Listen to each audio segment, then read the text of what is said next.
Verification of meeting posting. Julie, can you please verify that the meeting has been properly posted? Yes, it has. Thank you.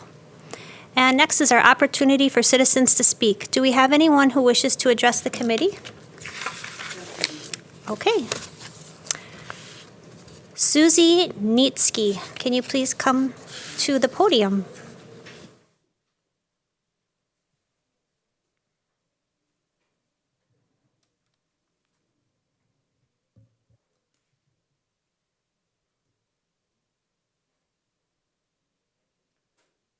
While she's making her way up here, I have a statement to read.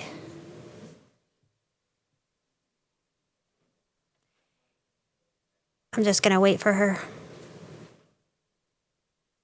so she's not walking in between rooms while I read this. Hi, Susie. Before you read, I'm just going to read something aloud, okay? Right here. Oh, hi. Each individual will be limited to 2 to 3 minutes time to speak in order for us to hear from the community and then get onto the agenda of our meeting. Julie will signal you at 2.5 minutes in order to allow a wrap-up of your comments.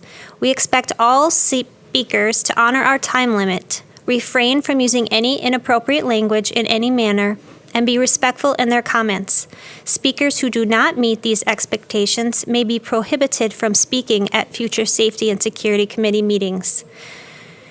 Okay, we're ready for you, Susie. Okay, hello everybody. I'm Susie Nietzsche. I live on Norwood Court in Waukesha, Wisconsin. My daughter Stephanie is entering the 7th grade at STEM Academy at Saratoga campus. I would personally like to recommend fully open the schools this summer with no restrictions. School provides a structured education that promotes a child's mental and psychological growth.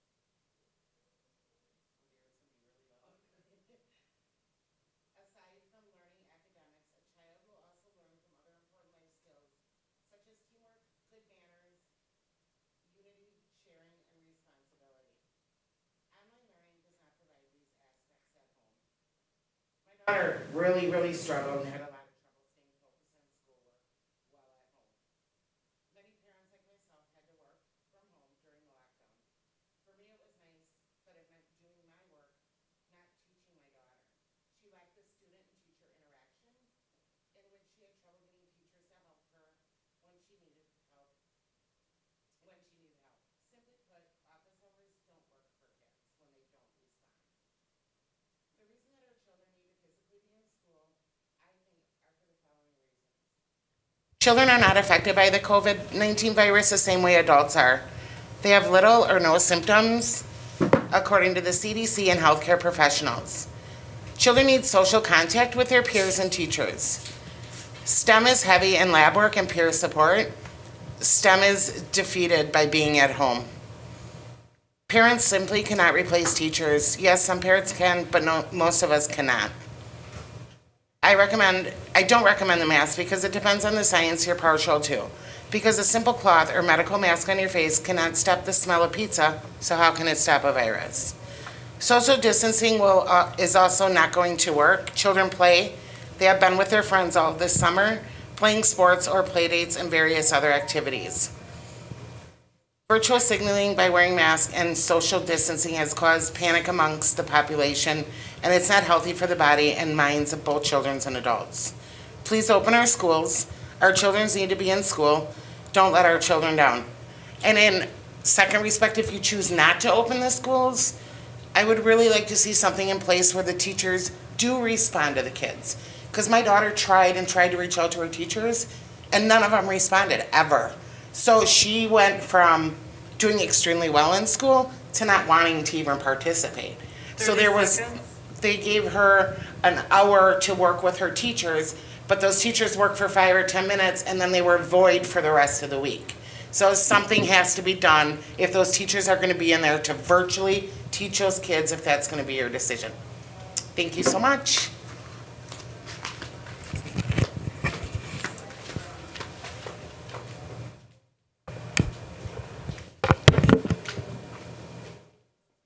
Is the microphone working now?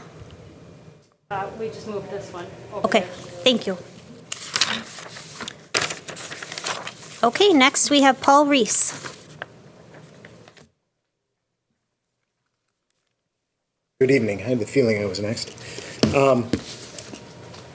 I would just want to talk. I'm for opening up our schools. I think we're needed to. We need to open our schools.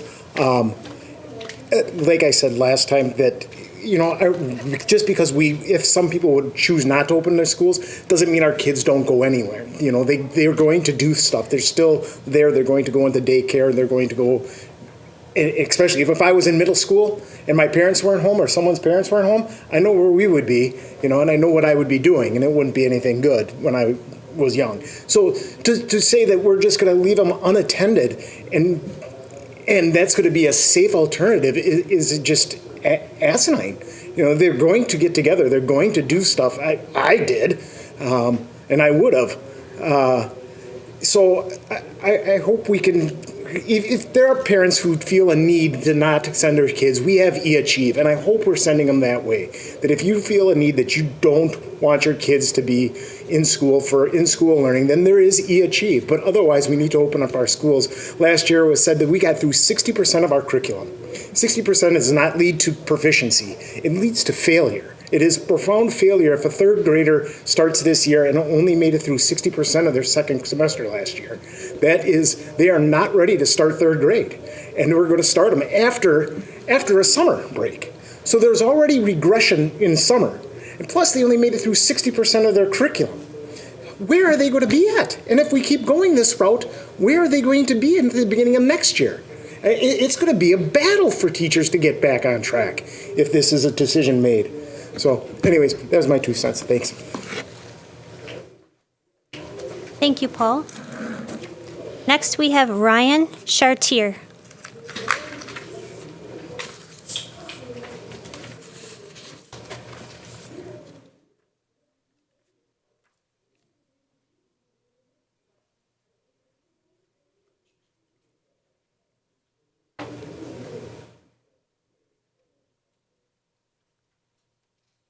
I'll be ready.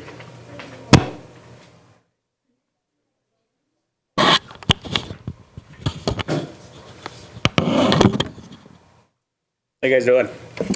So I'm here also kind of pretty much everybody else wanting that the schools to be back opened. I think you're going to be kind of hearing the same thing over and over where I've been finding not only my children but my friends, my children's friends, they kind of seem to be lacking the academic and social things that they need as growing up. The whole online learning thing, my oldest was getting stuff done in 2 hours, getting credited for 8. My youngest, he was really struggling, waiting for us to come home. He would get frustrated, we would get frustrated. I don't think pushing this forward through would be at-home stuff would be a good idea, just because I think they're going to be falling so far behind.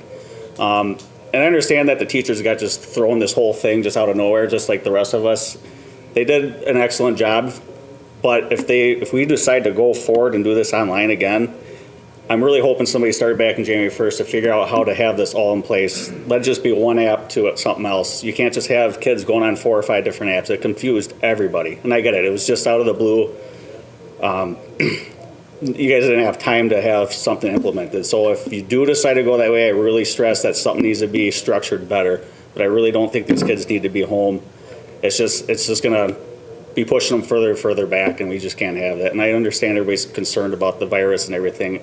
I personally believe it's not as crucial, and I think these kids can be trained to be, if we have to wear a mask, wear it. Don't touch each other, wash your hands, and let the kids police other kids. Don't let the teacher be the meanie teacher and yell at everybody. These kids can learn to do that. Maybe not elementary school as much, middle school and high school where my kids are going. I think you guys can implement that. So pushing forward to having the schools open. I'm good. All right, thank you. Thank you, Ryan. Next, we have Ellie McHenry.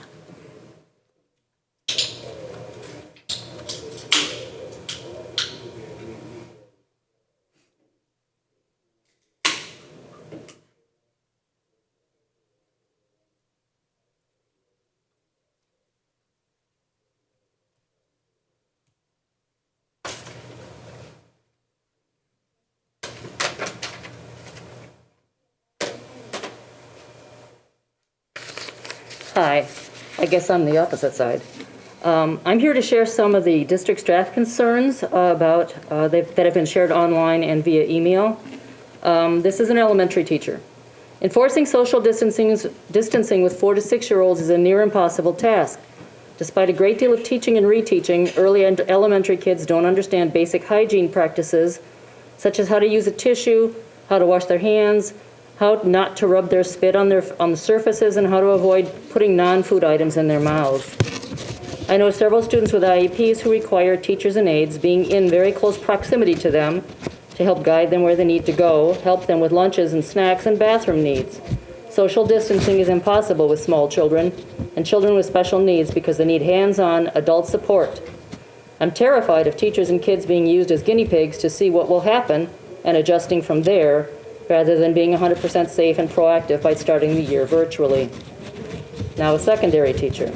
As a teacher in the school district of Waukesha, I remain very concerned about the health and safety of our students, staff, and faculty, as well as my own family should we return to in-person school at the beginning of the year. What happens if a teacher gets sick? What about the impact of additional school interruptions if schools need to be shut down again? What is the plan for online continuation of school if there is an additional quarantine? How will we fairly enforce social distancing and mask requirements? Will there be consequences if students do not follow these guidelines? How will students be screened for COVID symptoms? And another elementary teacher. Some of my colleagues are waiting to hear what the plan is for fall before deciding whether or not to resign. They are excellent educators, and if they're considering resignations, I'm sure others are as well. I'm worried that if staff safety isn't also prioritized, Waukesha will essentially be pushing out some very highly qualified educators. These are not my words. These are the words and concerns of your staff. They all want to return to normal, too, but they are not sure how any of this is normal.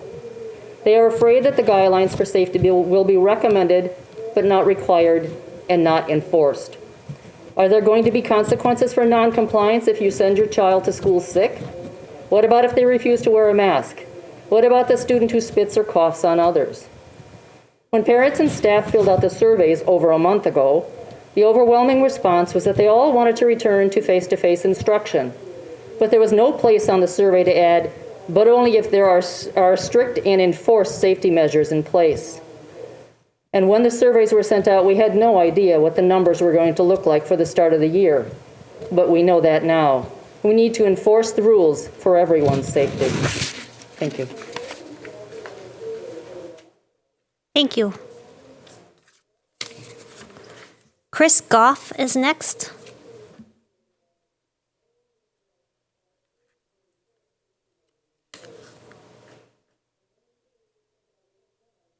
Is that a longer delay than normal?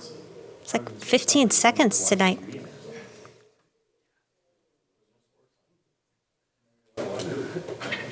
There's a lag.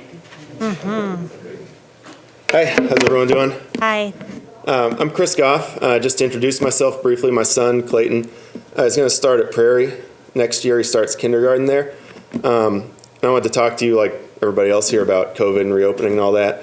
My son does have a health condition that puts him at greater risk, not just for COVID, but for any infectious virus. It's not a respiratory thing, but I'm coming at you from the perspective of somebody who doesn't just write off children's health and safety out of hand because it affects my son, but I can also assess risk, the risk of things around me, and I can take in information and think rationally, which is what I've based my preferences off of that I would like all of you to consider today. My preference, as well as my wife's, I speak for her tonight as well, would be that we resume 5-day-a-week in-person school. And if that's not the case, or there's not an adequate substitute, maybe a future conversation about pay cuts for certain people in the school system. I do think that some precautions are warranted. Like, you have the temperature taking when kids enter, increased hand washing, breaks for hand washing, a lot of the things that we've seen that other activities kids do. I'm for all that stuff. I don't just blow off this whole thing, but I am against extreme precautions. Like you see, plexiglass between kids' desks, some places, like masks. I'm also against mandatory masks. I think as an option, that's fine. If somebody wants their kid to wear a mask, that's fine. Or if a staff member wants to wear a mask, that's their choice. I don't think it should be mandatory for staff or kids.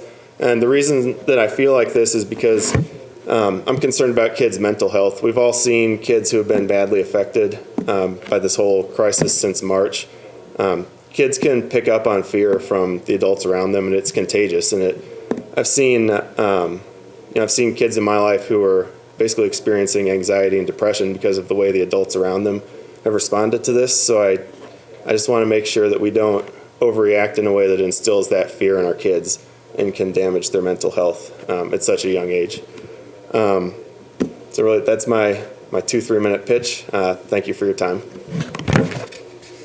Thank you. Next, we have Gabriela Sanchez.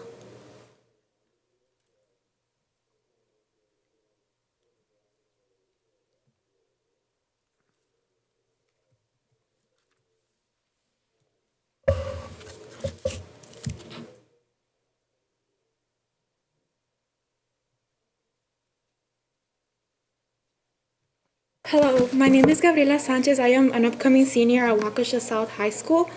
I'm here to talk about how you should all consider going into back into in-school classes. I'm sorry.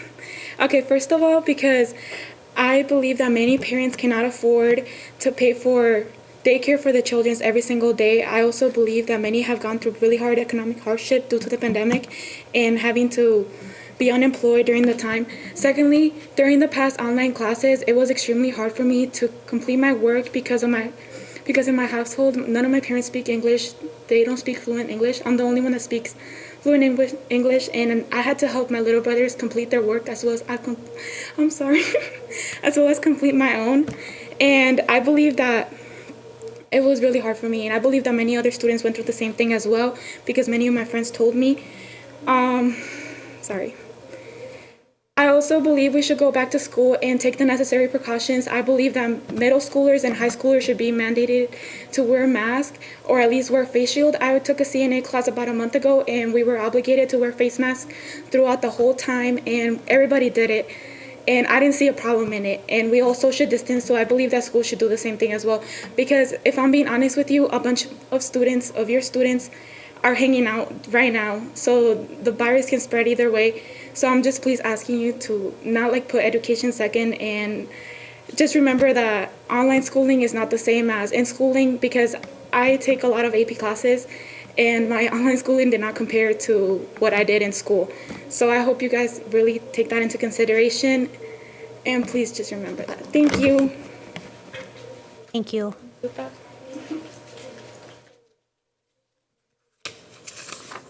Next, we have Corey Spole. Let's see if I got that right.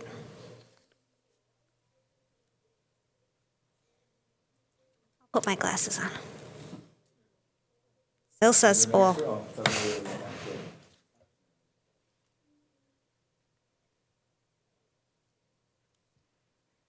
Corey, how do you pronounce your last name? Spurl. Spurl, thank you. You're welcome. I'm Corey Spurl. Basically, my biggest thing was my kids do have eye conditions. With the online courses, with the apps and all that, I was so frustrated with it. My wife had to deal with it, and we kind of were going back and forth. I think that was one of our biggest issues, was just going from the iPad and then trying to use an Android type, Microsoft type thing, and then they were switching to trying to do the iPad software, and it just wasn't working. The teachers were great; they helped us through it, but it was just, I was getting so frustrated with it.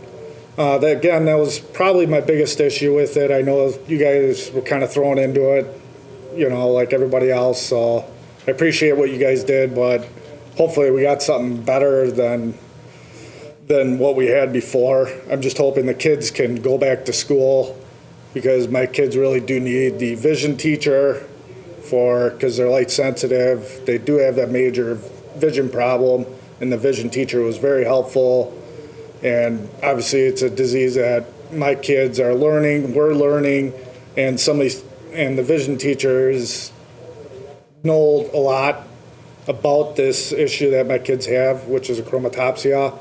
And So it is very important to me that these kids go back to school and they do learn, you know, instead of on an iPad, they learn from the teacher. And plus my kids like going to school because they love Hillcrest. You know, it's a great school. So, but thank you, appreciate it. Have a good one. Thank you, Corey.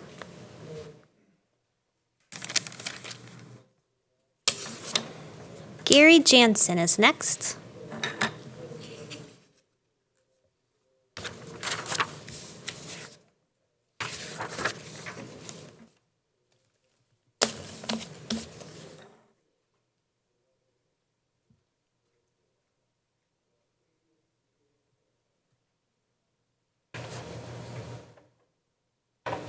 Welcome, Gary. Thank you, everybody, for letting me speak tonight. I'm not here to talk about semantics about the education and long-distance learning as whether or not it's good, bad, or indifferent. What I'm here to do tonight is just talk a little bit about facts, just to make sure everybody understands what's happening in our society today. I have 2 kids currently at Waukesha West High School, and I have another 2 years yet. I had a son that was graduated about 7 years ago. So I've been in the district a long time. I've seen a lot of things come through. Right now, as it stands, we have 3 companies in the world that show promise in developing a vaccine for this COVID right now. Moderna is the leading industry right now. They have an unproven method to create a vaccine that has never been approved by the FDA. They hope their vaccine will be ready by the end of the year. In order to do this, they have pledged to produce 500 million vaccines to possibly 1 billion vaccines in the first year. Assuming their vaccine works and provides long-term vaccination against this, unlike the flu vaccine, it will require 2 doses per person. We currently have 330 million people in the United States. We have almost 7.8 billion people in the world. In order to reach a 90% or greater herd immunity, we must vaccinate over 7 billion people. If you do the math, 7 billion people divided by 500,000 vaccines, that will take 14 years. Double that to 2 billion vaccines, we are talking 3.5 or 7 years. Double that again, we're talking 3.5 years before the whole world can reach immunity. It's unsustainable and cannot be done. We cannot continue to have our kids sit at opposite ends of the school or opposite ends of the room and eat catered meals from boxes for the next 14 years. It's not workable. It's not sustainable. The likelihood that everyone in this room and the room across the hall of actually getting the virus in the next 3 to 4 years is almost a certainty. It will happen. We have to face facts. As harsh as this may sound, we need to move past COVID. It's here to stay, whether we like it or not. We need to stop hiding in our video chat rooms and get rid of the mask and open up the doors. Please consider the long-term impacts that your actions and your votes will have in the upcoming weeks to our students, our teachers, and our community. Thank you very much for letting me speak tonight. Thank you, Gary. And last, we have Vicki Smith.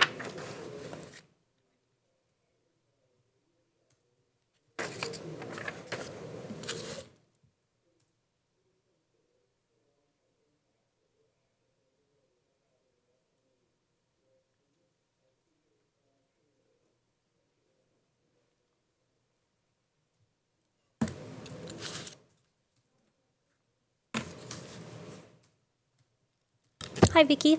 Hello. Take this down so I can breathe a little bit better.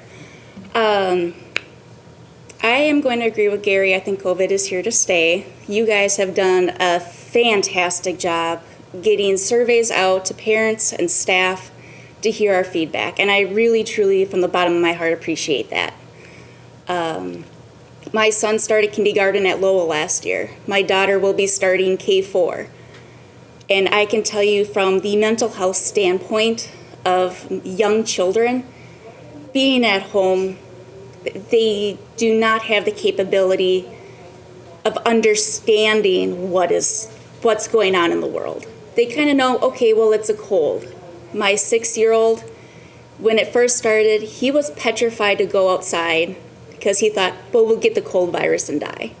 And to convince him, no, not the case, we're fine, that was really hard. I understand teachers are worried. I understand some parents are worried. I am just going to put my personal 2 cents in. My husband had COVID. He gave it to me in sickness and in health. I hate him for it.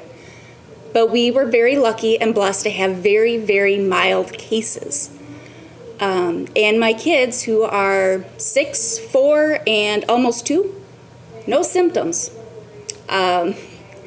And working with the county health department and trying to get their policies and procedures straight was a nightmare. I worked with 4 different caseworkers, and it wasn't until I talked to the county supervisor that I got a straight answer.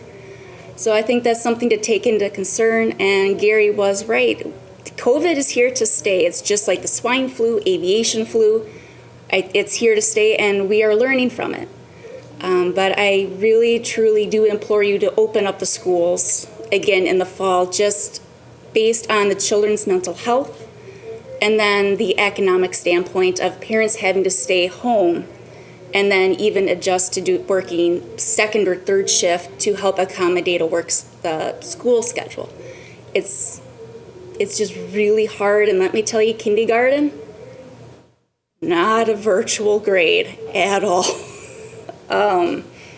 Older grades, it's easier, but yeah, this is really all I got. So thank you for letting me speak. I really appreciate it.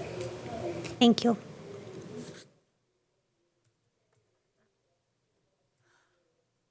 Lots of notes. Thank you to all of our speakers. Next, we're going to move on to our action items. We have the minute approval from the May 6th board committee meeting.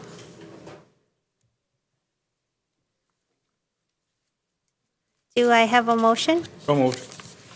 I'll second. Thank you. It's been moved and seconded. Julie, do we need a roll call vote? Okay, it's been moved. Discussion items. Facilities Safety Improvement Update. Yeah, we just wanted to update the committee. We have a lot of issues, obviously, and one big one to talk about, but update you on where. Oh, Sorry, it was not a roll call vote, but we are going to vote on it? Then it's an action item, so you need to vote on Okay, it. sorry. A verbal vote would be fine. Okay, all in favor for the minute approval from the May 6th meeting? Aye. Aye. It's been moved, 3-0. Discussion items, back to you, Darren, thank you. yeah, we were out touring the construction sites today and building up to this agenda item. We thought it'd be good just to update the committee because a lot of the referendum-related work obviously had to do with facility security. So just to kind of recap where we've been, last summer we did 11 secure entrances at 10 elementaries and West High School.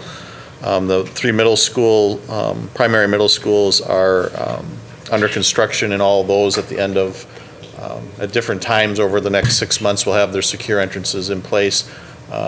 Horning will actually happen in the spring, so I don't know if it'll be part of this coming school year, but next year certainly all of them will have fully secure and structurally secure entrances. Probably the biggest update we have, and we'll be doing a report to FNF as well, Hillcrest, Whittier, and Hawthorne are the 3 sites that we still need to bring secure entrances to. And by the time we complete those, every school in our district will have a structurally secure entrance. So the timeline for that is we're actually in planning right now. We've met with the principals trying to identify any areas that they might have wanted to improve in terms of accessibility and handicap bathrooms and things like that. All these are a little larger secure entrance projects, but we plan to bid that out in around the first of the year, and then construction would begin in spring. And then obviously it would be done and ready for the school year of 21-22.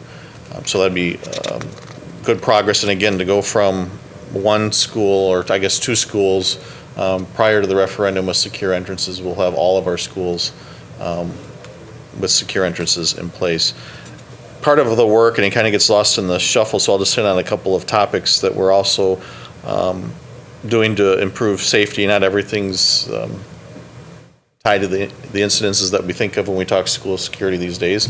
But upgrades to fire alarm systems, communication systems within the facilities.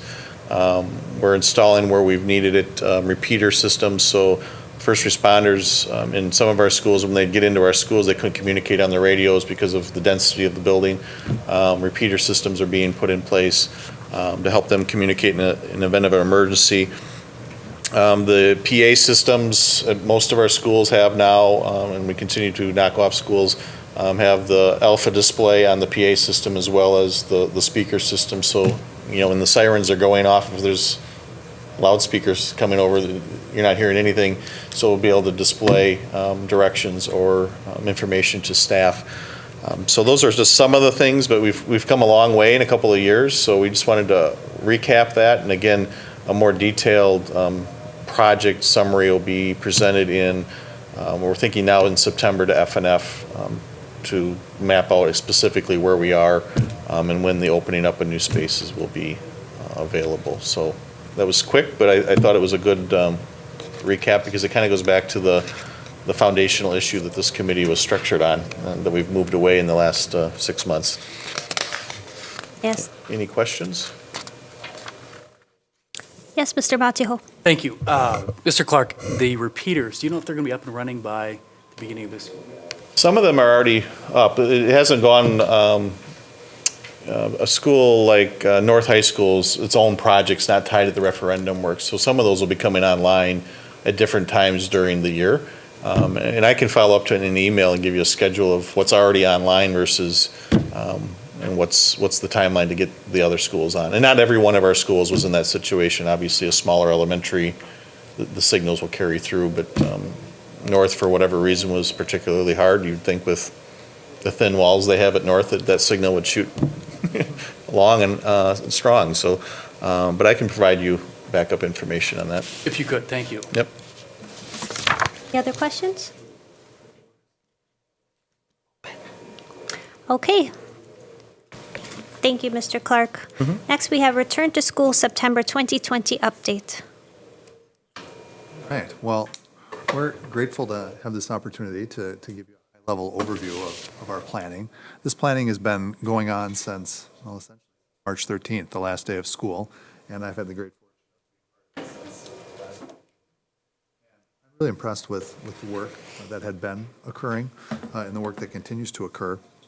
Just as a overview, so we did a parent survey that some of our speakers talked about. We had 71% of our parents that wanted to return.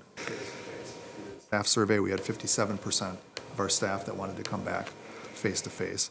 And so our planning is really focused around what would it look like if we were able to come back face-to-face and what types of protocols would we need to put in place to make that as safe as possible. Now, at the same time, we're in a very high level of cases in Waukesha County here the last week or so. But at this particular point, it's very fluid, and we want to give you a high-level overview of what we're planning. Dr. Cook will walk through infection and mitigation area, and then Mr. Clark will walk through the work that we've done around food service and transportation as it relates to this group. And all of these plans, can be made. We need to do this work so as we think about if we can come back face-to-face or come back in some kind of hybrid, these things would be applicable. And we also obviously have our virtual options that we've strengthened, and we have e-achievement positive for the school district. So the other thing I guess I just would say as an intro is September 1 is still a long way away, and so there's probably going to be a number of these types of conversations and plans that we're talking about right now may shift and may need to be tweaked as we approach the beginning of the school year. With that being said, let's turn it over to Dr.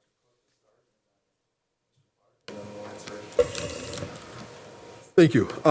We, as a kind of as our process, we have the district committee. That committee broke up into a number of subcommittees. One of them was the infection mitigation and operations subcommittee. And through our work, we referenced work from the CDC.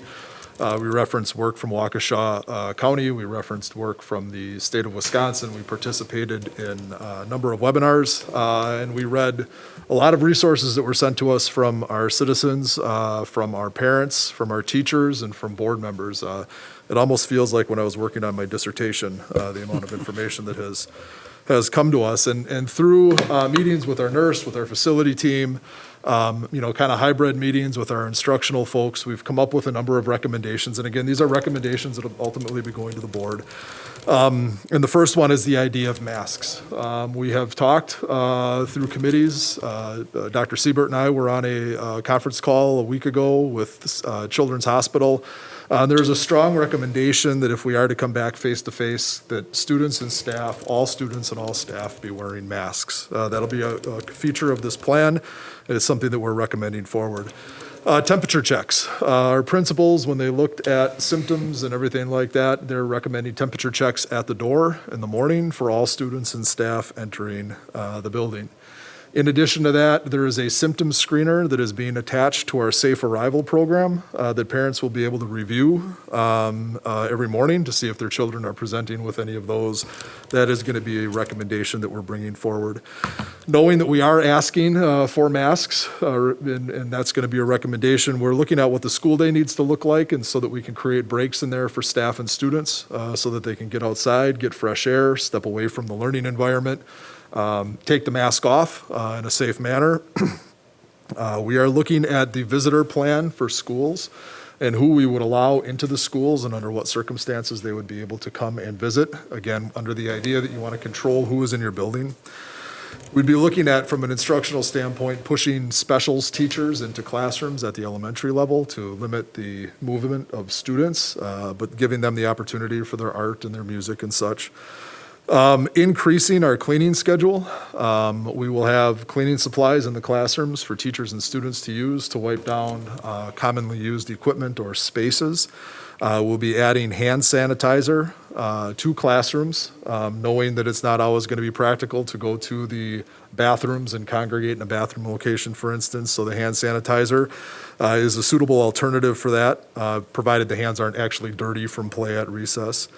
Turning off our drinking fountains, but having bottle stations so that kids can bring a water bottle to school so that they can stay hydrated through everything. And daily school-wide disinfectant. So at the end of each school day, our custodial staff will be going through with a spray gun and spraying classroom locations and common areas down. A lot of this has overlay with the instructional program. We've really been operating under the guise of staying healthy so that we can stay open, using the county philosophy.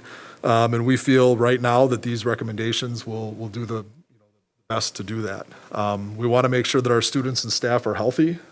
We have yet to see fully what the metrics are from the county that would indicate we had to close down. But we want to make sure that we can minimize infection as much as possible in our schools.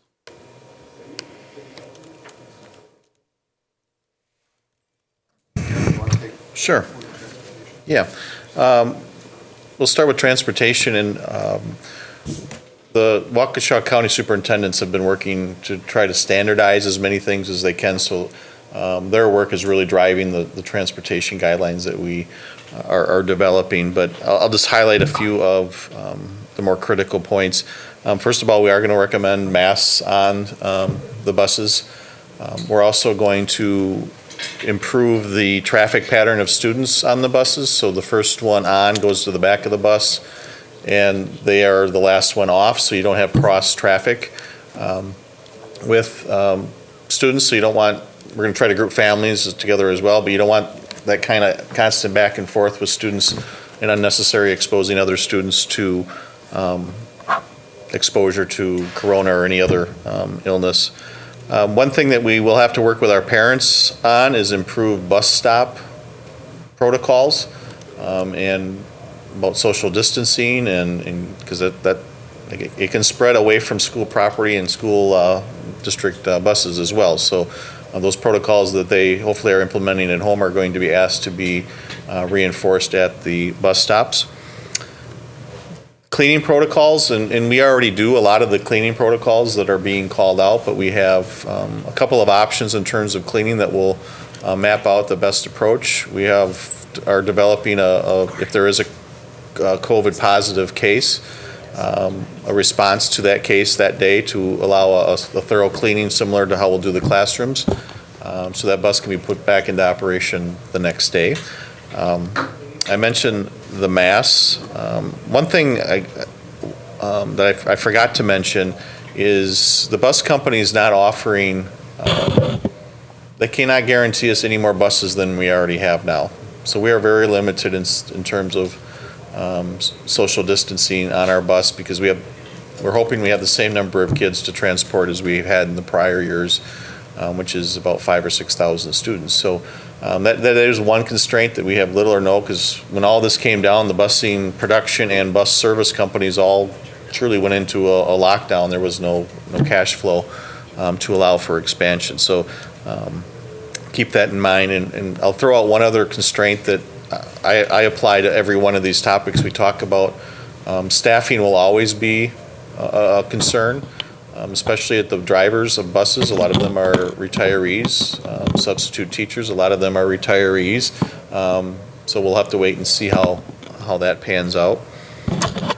Once we arrive to school for drop-off, we are looking to, normally we've kind of funneled the kids into a couple of doorways. Now we're going to spread out that arrival of students further to allow for that screening to go quicker when the students arrive. I think at the high school, I think West, I heard 10 doors. Every building has a different layout, so our ability to do that's a little different. But we are hoping to speed that along as well.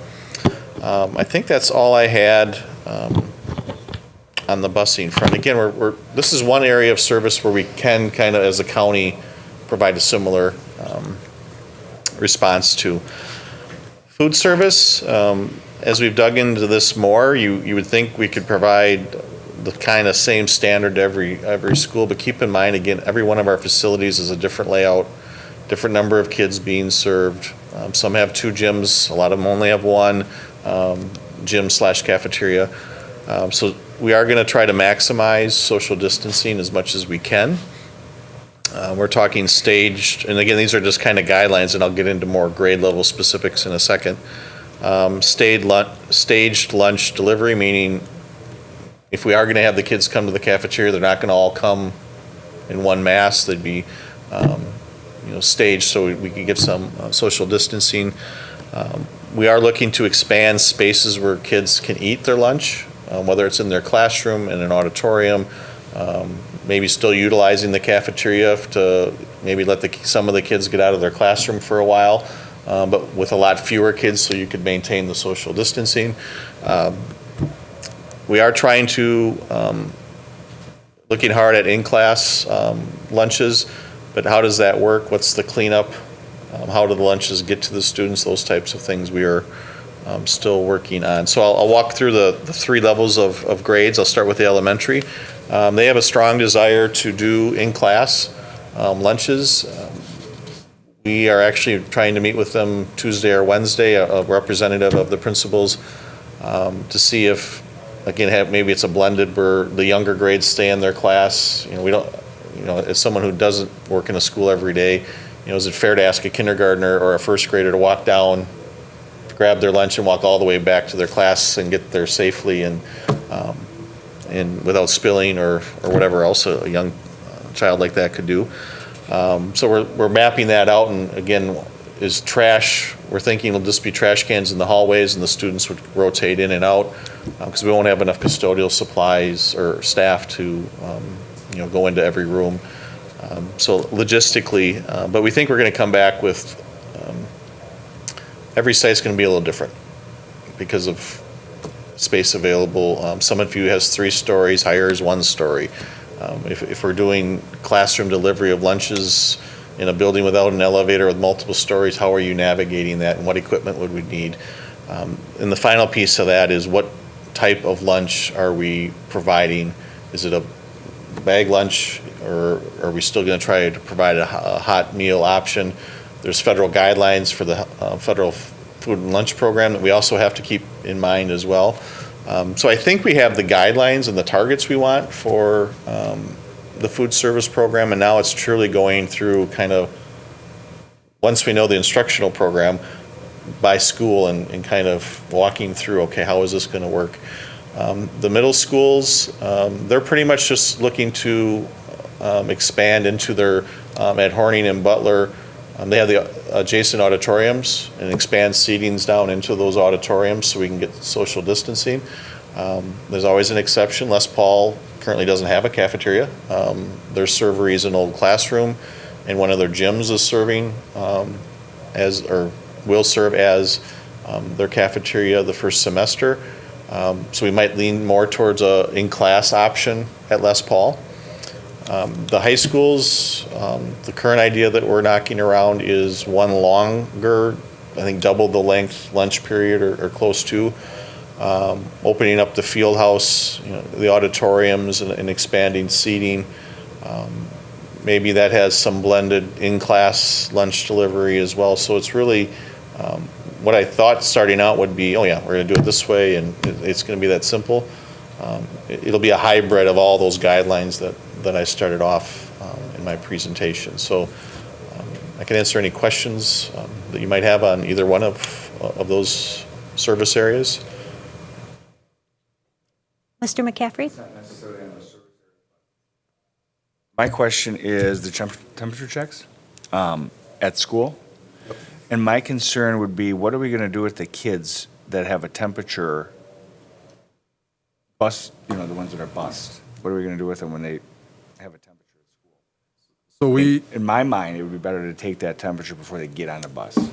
And we will be sending communication home to families on what you can do to be prepared for school. Okay. Knowing that we have kids who come to school, and in years past, we've had kids who come to school and present with a fever when they show up. Yep. We know that kids are leaving the home already not feeling well, and so what we want to do is have that extra layer of protection. I think in both cases, from a classroom perspective and also from a transportation perspective, we have talked about having assigned seating as a mandatory thing. So should that student ride the bus, we know who is in near proximity with them on the bus. Should the student arrive to school and start to present with symptoms in the classroom, we would know who would be in near proximity to them in their classrooms. What would we do with the kids? I mean, so for instance, say that we have a child that comes to school, he's bused, and if parents can't come and get him. We will be having a COVID isolation room. It's a recommendation from the DPI or from the state health where there's going to be a second health room where kids who present with the symptoms will be escorted, and the health room clerical staff will be there in full protective gear to supervise, monitor them, and we'd be reaching out to parents as well. And then the other question I have is on the masks. There are some people that will not be able to wear a face covering. Are we going to use shields? Are we supplying shields for the children or the staff that can't wear something over their, because there are some. Right, we would be looking at what would be the what would be the excuse, the doctor's excuse, and who could provide that to you. That would be where that accommodation would start. Okay. We have ordered nearly 2,000 face shields for our staff so that they can wear both the mask and the face shield during the day. Okay. Based off of the research, though, there's nothing that seems to replace the mask when social distancing can. The face shield really does a good job of protecting your eyes, but it's not the same level of protection as a mask is. Thank you. Good question. Yes, Mr. Montijo. Thank you, and I thank you all for your presentations. I, of course, have lots of questions like I normally do, and I know everybody else does. Kind of how I'm viewing this today is informative. The work you all have done has been fantastic. I can't even begin to explain to parents that contact me or teachers how much work you all have put into this. Not only on the big picture of are we returning to school, but going down every single rabbit hole of what that means. Is there masking? Is there not masking? If there is masking, is it obligatory? If it is obligatory, how do you deal with the different levels? If it is obligatory, how do you deal with enforcing it? So I'll have lots of questions, but today, for me, I'm going to reserve those for the board workshop and the July 30th meeting. I guess one thing I want to put on the radar among many is if there is mandatory masking as, directed by the school board, how do you enforce that with kids or in 4K, kindergarten, first, probably through third or fourth? What does that mean? Because that's a whole different ballgame than middle schoolers or high schoolers. The young lady who spoke, I think, spoke eloquently as to the enforceability of that between high schoolers, which I thought that was great. But that's something I'm going to have a lot of questions about, especially with the younger kids. But however I feel on the recommendations is, I don't think relevant today, but I just want to point out to everybody listening, people in the overflow room, and make sure you are all aware how much appreciation I'm getting from parents and teachers as to the work you're doing. I know there's nervousness about what is it going to mean, what is it going to be, how are we going to implement it, and how is it actually going to work once the school year starts. But I've just been universally impressed with the efforts that have been made today. So thank you. So no questions, just comment. Yeah, so sorry. Okay, no problem. That's allowed. Again, I want to echo the thanks, the many, many hours that you all have put into this. And I forgot to introduce Dr. James Siebert, our new superintendent. If anyone wasn't at the board meeting and saw him be sworn in, if you will, welcome to our committee, Safety and Security. So, any more questions, Mr. McCaffrey? Okay. All right. Then moving on to the 2019-2020 Health and Nursing Services Report. Thank you. Fitting report for us to review tonight. So annually, our nurses provide a report to this committee, and then ultimately it gets passed along to the board on our health and nursing services. And the condition, the components of this report really look at the frequency of health room visits, the number of students that present with chronic illnesses, asthma, diabetes, allergies, and such, the training that our nurses do, and then the collaborations that they have at the local and at the state level. I think this year in particular, of interest, really looking at the number of health room visits that we receive, and the how those fluctuate year by year. These statistics this year go from the 3rd of September, which was the first day of school, through the 13th of March, which took us to the end. And even in that period of time, we had 63,000 health room visits in the district. And that's for a variety of things. That can be because I fell down on the playground and I cut my knee. That could be because I'm, very ill. That could be, our health room staff responding to, such significant things as seizures, diabetic issues and such. So, really just it's a comprehensive report for what our nurses do. Thank you. And then hearing that number combined with what we just spoke about is even more on the... We are looking at a year that we've obviously never experienced before. And, Yes. That year could go, very, very smoothly. That year could be very, very challenging. There's a lot of, again, preparation that's going in. Our nurses have been integral to that. We do benefit from the fact that they are working this summer as contact tracers for the county. So we are getting that firsthand information from Waukesha County. We've got a direct conduit to it. And they've been excellent eyes on our plans and voices at the table when we've been doing this work. As one of our speakers said, we're learning every day about it. Okay, any questions, comments, anything on Dr. Cook's report? Yes. It's a question somewhat related to your report and this report. I know there's some discussion among the county to have a dashboard showing, I think as real time as possible, infections, hospitalizations. I don't remember the category. This isn't on your radar, but do you have any updates on that? Or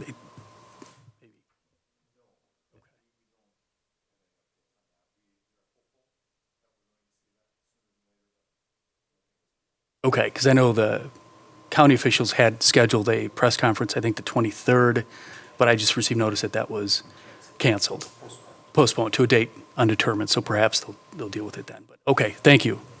And just somewhat connected to that, the reason why that dashboard is going to be helpful to us as far as cases go, the last time the school district had to close a school went back to when the swine flu came up. And I believe it was Horning Middle School had enough infection at the school that triggered a shutdown. And I want to say it was at somewhere between 17 or 18% absenteeism that pushed it in that direction. So if that level of absenteeism is, carries forward as a countywide recommendation or something that they're basing their decisions on, know that that'll be very informative to us, in our day-to-day monitoring of the situation in Waukesha. Thank you. Karen? Yeah, I think the dashboard would be fantastic, but I think a heat map on that would be, so we can see where the cases are.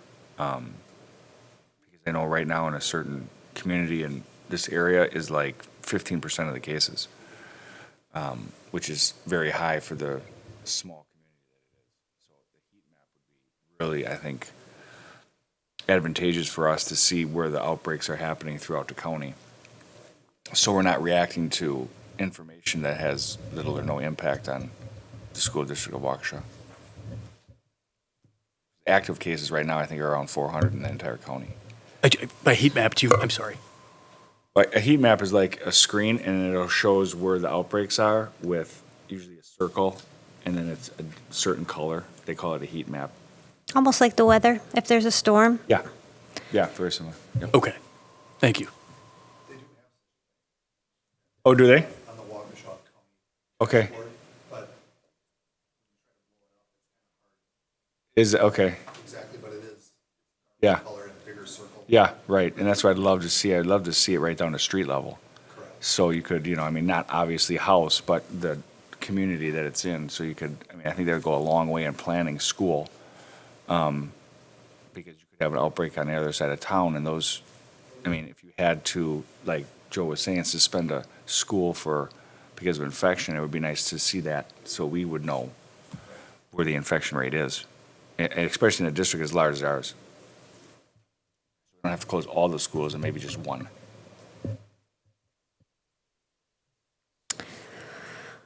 Okay, anything else? All right, moving on to other business. Do we have any recommendations for future committee meetings?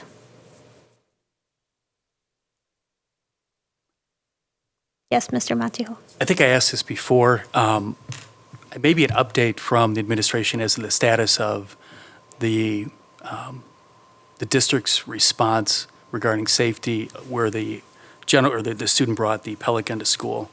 I know there was some discussion a couple months ago about trying to get the timeline as to what worked, what didn't. I think since the case is pending, my recollection is I was told we've got to wait for that to conclude, but I guess maybe an update on that. Yep, we've been asked to wait until the case has finished up in the courts before we do that, but we'll keep an eye on both. Okay, in my understanding, that case, it's just in its infancy. As So I understand it, it could is be some too, time. so. Okay, thank you. I was also asked once what we learned from the Slender Man trial, what we learned from that, and I know Dr. Cook, you've said we learned a lot, and maybe that could be tied to something along the lines of the safety of the pellet gun, just things that have happened in our district and what we've learned from that, and how we can be proactive instead of reactive to things like that. Okay, anything else? Okay. Well, the next Safety and Security Committee meeting is scheduled for October 19th, 2020 at 6 p.m. And that concludes our meeting for tonight. We stand adjourned. Thank you.